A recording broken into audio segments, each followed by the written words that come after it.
on October the 7th, I woke up. It was Simchat Torah, as you all know. I live in Jerusalem, and one of my children woke me up and said, "Mom, there's sirens." Now, you have to understand, in Jerusalem, there's never sirens, because as we say, the Golden Dome is our Iron Dome. And normally, there's never really any sirens in Jerusalem.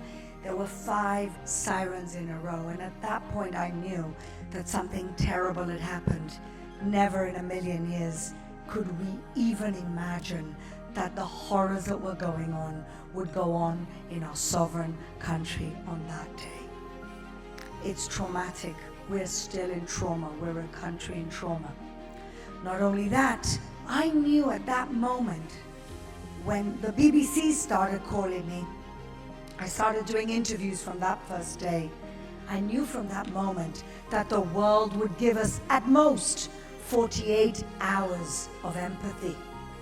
I knew it.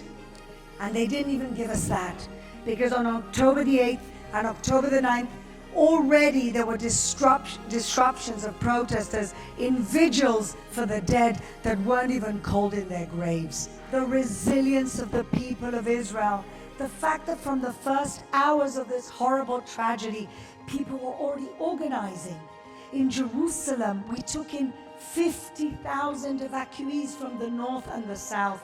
I started a program where I asked people with empty apartments in Jerusalem to please open them up to the evacuees.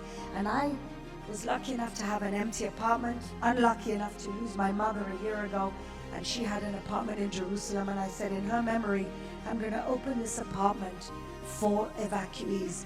And they call me on the phone, they're on their way, they're running away from the south. And I said to them, as a family with 3 little kids, and I said, what do you have? What don't you have? You have towels? They said, we have 1 towel. It's 5 people. I said, don't worry, we're going to take care of you. And when they got to this apartment, I hugged them and I cried, and they were consoling me. And this is the people of Israel. We show up for each other, and that is the point of light we have to hold on to.